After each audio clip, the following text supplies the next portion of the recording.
డిబేట్లకు వెళ్దాం. డిబేట్లో పార్టిసిపేట్ చేస్తున్నారు సీనియర్ జర్నలిస్ట్ విశ్లేషకులు బండారు రామ్మోహన్ రావు గారు, అలాగే కాంగ్రెస్ అధికార ప్రతినిధి డాక్టర్ లింగం యాదవ్ గారు, అండ్ బీజేపీ నాయకులు అల్జాపూర్ శ్రీనివాస్ గారు, అండ్ బీఆర్ఎస్ నాయకులు డాక్టర్ ఎల్చల్ దత్తాత్రేయ గారు మనతో జాయిన్ అయ్యారు. నమస్కారం అండి అందరికీ.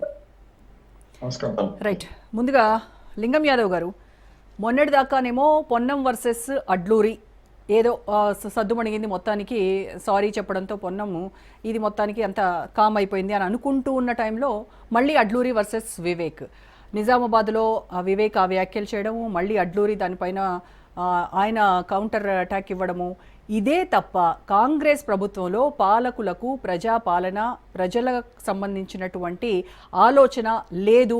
అసలు కాంగ్రెస్ అంటేనే ఇది ఇలాగే ఉంటుంది, ఇది ఇంకా లేట్ అయింది, కాంగ్రెస్లో స్టైల్ ఆఫ్ కాంగ్రెసే ఇది అనేది కొంతమంది వాదన. ఏం చెప్తారు, కాంగ్రెస్లో ఎందుకు ఇలాంటి పరిస్థితి వచ్చింది? గుడ్ ఈవినింగ్ అండి. ముందుగా మీకు, రాజనీతి ప్రేక్షకులకు, అదేవిధంగా పెద్దలకు, కాన్స్టులందరికీ డెఫినెట్ గా ఇవాళ తెలంగాణ ప్రజాప్రభుత్వం గౌరవనీయ ముఖ్యమంత్రి రేవంత్ రెడ్డి గారి ఆధ్వర్యంలో అభివృద్ధి, సంక్షేమము, సామాజిక న్యాయమే ధ్యేయంగా ఇవాళ దేశంలోనే తెలంగాణ రాష్ట్రాన్ని ఒక ఆదర్శ రాష్ట్రంగా తీర్చిదిద్దడం కోసం ఇవాళ మంత్రులు, ముఖ్యమంత్రులు అందరూ కూడా కలిసికట్టుగా పనిచేస్తున్నారు. ఇవాళ మీరు చూసిరు ప్రజాప్రభుత్వం తీసుకొచ్చినటువంటి విప్లవాత్మకమైనటువంటి నిర్ణయాలు కానీ ఇవాళ దేశంలోనే ఒక గొప్ప ఆదర్శంగా నిలుస్తున్నటువంటి ఇవాళ క్యాస్ట్ సెన్సెస్ అయితేనేమి, ఇవాళ రిజర్వేషన్లు బీసీలకు అయితేనేమి, ఇవాళ మేము ఇచ్చినటువంటి గ్యారంటీలు అమలు చేసుకుంటూ ఇవాళ ఆనాడు 10 ఏళ్లు తెలంగాణని పరిపాలించినటువంటి పాలకులు తెలంగాణని అస్తవ్యస్తం చేస్తే ఇవాళ తెలంగాణ పునర్నిర్మాణం జరుగుతుంది. దాంట్లోనే ఇవాళ మంత్రులు అందరూ కూడా ముఖ్యమంత్రి గారి ఆదేశాల మేరకు ఇవాళ కలిసికట్టుగా పనిచేస్తున్నారు. ఏదైతే మీరు అన్నారో లింగం యాదవ్ గారు మనస్ఫూర్తిగా మీరు చెప్తున్నారా మంత్రులందరూ కలిసికట్టుగా పనిచేస్తున్నారు అనడానికి ఒక్క ఎగ్జాంపుల్ చెప్తారా? నేను 100 ఎగ్జాంపుల్స్ చెప్తాను మీ కాంగ్రెస్ పార్టీలో మంత్రుల మధ్య విభేదాలు, లుకలుకలు ఉన్నాయని. అండి, ఇవాళ ఏదైతే మీరు అంటున్నారో ఇవాళ మొన్ననే ఏదైతే పొన్నం ప్రభాకర్ గారు, అదే విధంగా లక్ష్మణ్ గారు ఇవాళ దాని గురించి వాళ్ళు క్లారిటీ ఇచ్చారు. అక్కడ జరిగినటువంటి సంఘటన వేరు, దాని ద్వారా మంత్రులు కూడా ఇమ్మీడియట్లు కూడా దాని మీద క్లారిటీ ఇచ్చారు. ఆ సమస్య సద్దుమణిపోయింది. ఇవాళ కూడా మళ్ళా నిన్న ఏదైతే మీరు ఇవాళ ప్రధానంగా అంటున్నారో మినిస్టర్ వరంగల్ మంత్రులకు సంబంధించి అక్కడ ఇన్ఛార్జి మంత్రికి మధ్యలో ఏదో జరిగిందని ఇవాళ మంత్రి గారే చాలా స్పష్టంగా క్లారిటీ ఇచ్చారు. దయచేసి నేను ఏమంటున్నా అంటే ఇవాళ ప్రతిపక్ష నాయకులకు కానీ వాళ్ళకు అనుకూల మీడియా ఛానళ్ళకు కానీ ఇవాళ ప్రభుత్వం మీద మాట్లాడడానికి ఏమీ లేక, విమర్శించడానికి వాళ్ళకి ఏమీ లేక ఏదో ఒకటి పట్టుకొని చిలువలు పలువలు చేసుకుంటా అయితే జరిగింది జరగనట్టు, జరగంది కూడా ఏదో జరిగిపోయినట్టు ఇట్లాంటి చేసుకుంటూ ఇవాళ నిన్న. సో లింగం యాదవ్ గారు, మిగతా మీడియా ఛానల్స్ మీడియా సంగతి మాకు తెలియదు, బట్ రాజ్ న్యూస్ ఏ పార్టీకి కొమ్ము కాయదు, స్ట్రైట్ ఫార్వర్డ్ ఉన్నది ఉన్నట్టుగా చెప్పేటువంటి ఛానల్ మాది.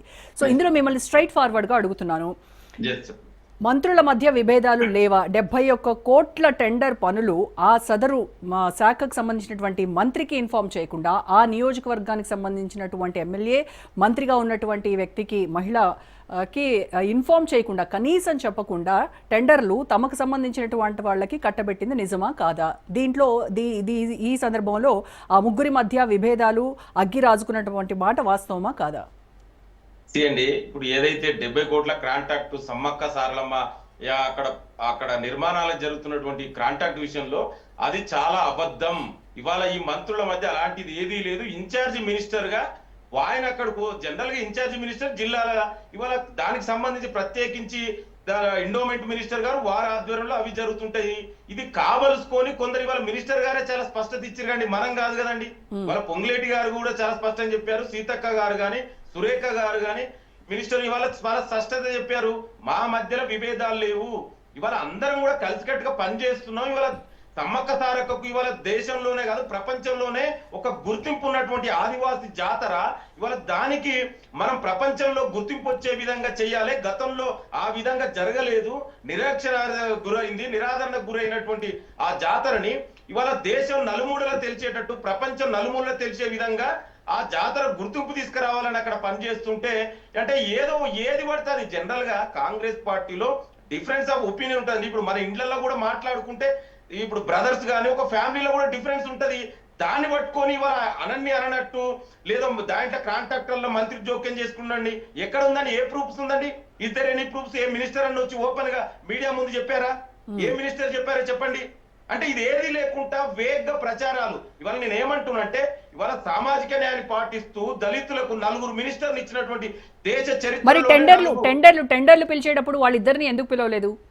సరే, ఇన్ఛార్జ్ మంత్రి, ఉమ్మడి వరంగల్ ఇన్ఛార్జ్ మంత్రి ఎందుకు పిలవలేదు? రోజా గారు, మీరు సీనియర్ జర్నలిస్ట్, మీకు తెలియదు కాదు. టెండర్లు ఏ ప్రకారం జరుగుతుందండి? ఎవరి ఆధ్వర్యంలో జరుగుతుందండి? ఎవరు మీరు మనం పిలుస్తారా? ఇట్లా దెర్ ఇస్ ద ప్రొసీజర్ ఉంటది కదా. ఏంటి ఆ ప్రొసీజర్? చెప్పండి, ప్రొసీజర్ ఏంటి చెప్పండి.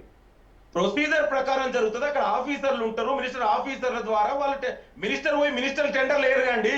ఇది వాళ్ళు ఉందిగా, మినిస్టర్ టెండర్లు తీస్తారా అండి? అదే ఒక ప్రాసెస్ ఉంటది, ఒక అడ్మినిస్ట్రేషన్ బ్యూరోక్రసీ నడిపిస్తుంది. దాంట్లో ప్రాసెస్ లో ఫాలో అయ్యి తప్ప దయచేసి ఎక్కడ కూడా. ఇప్పుడు నేను ఒకటే అడుగుతున్నా రోజా గారు, సురేఖ మినిస్టర్ గాని, మినిస్టర్ అదే విధంగా సీతక్క గారు గాని, పొంగులేటి శ్రీనివాస్ రెడ్డి గారు ఎవరైనా కూడా ఇట్లా జరిగింది, మా మధ్యలో విభేదాలు ఉన్నాయి, మాకు తెలియకుండా జరిగిందని ఏ మినిస్టర్ అయినా చెప్పిన ఎవిడెన్స్ ఉందా మీ దగ్గర? ప్రతిపక్ష నాయకులు వాళ్ళ దగ్గర ఒక ఎవిడెన్స్ బయట పెట్టగలుగుతారా ఇట్లా జరిగింది అని? అంటే దయచేసి నేనేమంటున్నా అంటే, అది జరిగినట్టు ఏదో అభూత కల్పనలు సృష్టించి దీని ద్వారా ఏదో రాజకీయ లబ్ధి ఉంటుంది అనుకుంటే అదంతా కూడా ఇది జరగని ఎవరికి రాజకీయ లబ్ధి జరగడానికి ఇలాంటి కుట్రలు చేస్తున్నారు అనేది మీ ఆరోపణ? ఇవాళ ప్రధాన ప్రతిపక్ష నాయకులు బీఆర్ఎస్, బీజేపీ వాళ్ళకు ప్రభుత్వం మీద ఇవాళ ఇప్పుడు దాదాపు సంవత్సరం అంటే 20 నెలలుగా ప్రభుత్వం నడుస్తుంది, ప్రజా ప్రభుత్వం. దీన్ని ఇవాళ మేము ఇచ్చినటువంటి గ్యారంటీలు అమలు చేసుకుంటూ ఇవాళ ప్రభుత్వం ముందుకెళ్తుంది. ఇవాళ గొప్ప నిర్ణయాలు తీసుకొని చారిత్రాత్మకమైన నిర్ణయాలు తీసుకుంటుంది ఈ ప్రభుత్వం. దీని మీద ఎక్కడైనా వీళ్ళు ఏదైనా దాని గురించి విమర్శించడానికి వీళ్ళకి ఎలాంటి అవకాశం లేక ఏదో మంత్రుల మధ్యలో ఏదో జరుగుతుంది, వీళ్ళు ఇంకేదో కాబోతుంది. దత్తాత్రేయ గారితో మాట్లాడదాం. అద్భుతంగా కాంగ్రెస్ పార్టీ. ఒక్క నిమిషం మళ్ళీ. నేను 1 మినిట్ నేను ఫినిష్ చేస్తా. 4 దళితుల మినిస్టర్ ని చేసినటువంటి దేశ చరిత్రలోనే ఏకైక రాష్ట్రం తెలంగాణ ప్రజా ప్రభుత్వం. ఇవాళ 3 బీసీ మినిస్టర్లు, అదే విధంగా ఆదివాసీ మినిస్టర్లని చేసుకుంటూ వస్తే ఇవాళ గతంలో రాజయ్యని డిప్యూటీ సీఎం తీసేస్తే ఎందుకు తీశాడు ఇప్పటి వరకు కూడా కారణం తెలియనటువంటి వ్యక్తులు వాళ్ళు దళితుల గురించి, బీసీల గురించి, మహిళల గురించి లింగం యాదవ్ గారు మళ్ళీ మాట్లాడతారు. ఒక్క మహిళా మంత్రి లేదు. అది వాళ్ళకి మహిళల మీద ఉన్నటువంటి గౌరవం. మా ప్రభుత్వం మహిళలు, దళితులు, ఓబీసీలు, సబ్బండ వర్గాలకు ఇవాళ అక్కడ ప్రాతినిధ్యం ఇచ్చి అందరూ కలిసికట్టుగా ప్రభుత్వం ముందుకు. దత్తాత్రేయ గారు, కాంగ్రెస్ ప్రభుత్వము ప్రజా